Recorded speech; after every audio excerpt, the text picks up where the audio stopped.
शाइस्ता के बाद UP police अब अशरफ की पत्नी ज़ैनब और उसकी बहन आयशा नूरी पर शिकंजा कसने की तैयारी कर रही है और जल्द ही दोनों पर इनाम घोषित करने वाली है, जिसके बाद दोनों का छिपना और मुश्किल हो जाएगा। यूपी पुलिस ज़ैनब और आयशा नूरी पर 25,000 का इनाम घोषित करने की तैयारी कर रही है।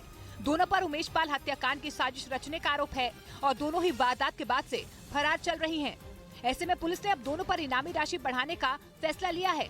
न्यूज 18 इंडिया के पास अशरफ की पत्नी ज़ैनब की शादी की तस्वीरें मौजूद हैं, जिनमें ज़ैनब के साथ शाइस्ता भी नजर आ रही हैं। इधर अतीक और अशरफ की हत्या मामले में यूपी एसटीएफ को आरोपी अरुण लवलेश के मोबाइल में इस्तेमाल होने वाले 4 नंबर मिल गए हैं, जिसके बाद यूपी एसटीएफ अब इन नंबरों की डिटेल खंगाल रही है। एसआईटी को लगता है कि इन 4 मोबाइल नंबर्स के जरिए उन लोगों तक पहुंचा जा सकता है जो इस पूरे हत्याकांड में जुड़े थे। पुलिस को आरोपी अरुण लवलेश के मोबाइल में डायल नंबरों के सीडीआर से पता चला कि 9 अप्रैल को शूटर अरुण ने नोएडा में अपना सिम तोड़ा। 12 अप्रैल को लवलेश ने लखनऊ में अपना मोबाइल और सिम तोड़ा। नंबरों के सीडीआर से पता चला कि दोनों आरोपी अपने दोस्त और परिवार के संपर्क में थे। हालांकि पुलिस अब उन लोगों की तलाश कर रही है। वहीं अतीक अहमद की गैंग में एक राजनेता का नाम सामने आ रहा है जो यूपी एसटीएफ की रेडार पर है और जो समाजवादी पार्टी के पूर्व विधायक है। आरोप ये है कि उनके नाम पर अतीक की बेनामी संपत्तियां दर्ज है। यूपी एसटीएफ की लिस्ट में एसपी नेता परवेज टंकीवाला का नाम दर्ज है, जिन पर आरोप है कि वो लंबे वक्त से माफिया सरगना अतीक अहमद के साथ प्रॉपर्टी का काम करते थे और अतीक इतने खास हो गए कि अतीक के गैंग IS 227 में शामिल हो गए। वहीं दावा ये किया जा रहा है कि अतीक ने परवेज टंकी को कई बेनामी संपत्तियों का मालिक बना दिया। जब पुलिस अतीक की बेनामी संपत्तियों को खंगाल रही थी तो परवेज टंकी का नाम निकलकर सामने आया था, जिसके बाद पुलिस पूर्व विधायक की कुंडली खंगाल रही है। परवेज टंकी प्रयागराज से सपा के विधायक रहे हैं। इस बीच फरार गुड्डू मुस्लिम का एक पुराना अपराध इस समय चर्चा में है। पुलिस रिकॉर्ड के मुताबिक गुड्डू मुस्लिम ने एक हत्यारे को बम से उड़ाने के चक्कर में सिपाही को मौत के घाट उतार दिया था और यूपी एसटीएफ का दावा है कि इसके बाद साल 1998 में गुड्डू मुस्लिम से लखनऊ में पीटर गोम्स की हत्या के मामले में पूछताछ हुई थी। इस दौरान उसने कई राज खोले थे। पूछताछ में गुड्डू मुस्लिम ने बताया था इटावा में साल 1997 में एक रिटायर्ड पुलिस अधिकारी के भाई की हत्या करने वाले अपराधी पर बम से हमला किया था, जिसके लिए 2 माफिया सरगना को उसका संरक्षण भी था।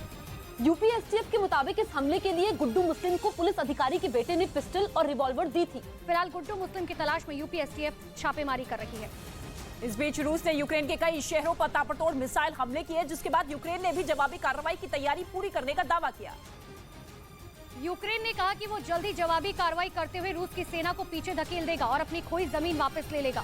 पिछले 2 महीने में रूस की तरफ से किया गया ये सबसे बड़ा हमला है। रूस ने यूक्रेन के ओमान शहर की एक रिहायशी इमारत को निशाना बनाया, जिसमें 2 बच्चे समेत 23 लोगों की मौत हो गई और 12 लोग घायल हो गए।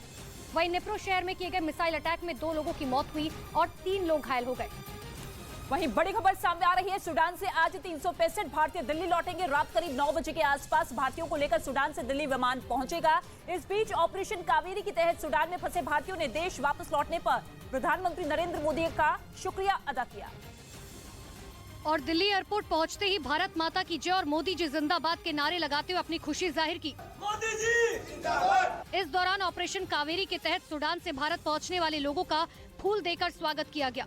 वहीं सुरक्षित देश वापसी पर लोगों ने मोदी सरकार का धन्यवाद किया। Thank you Indian climate. Thank you Indian government for support and help. असल में सूडान में सेना और अर्धसैनिक समूह के बीच पिछले 15 दिनों से लड़ाई जारी है, जिसमें कई लोगों की जान जा चुकी है। इसीलिए भारत सरकार ऑपरेशन कावेरी चलाकर सूडान में फंसे लोगों को सुरक्षित रेस्क्यू कर रही है। वहीं सूडान में जारी हिंसा के बीच अस्पतालों में दवा और स्टाफ की कमी हो चुकी है, जिससे लोगों के इलाज में काफी दिक्कत आ रही है। और सूडान के अस्पतालों में मरीजों की बढ़ती संख्या को देखते हुए कर्मचारियों और दवाइयों की कमी की शिकायत की गई है। वॉलंटियर्स ने भी शिकायत की है कि एम्बुलेंस में फ्यूल खत्म हो गया है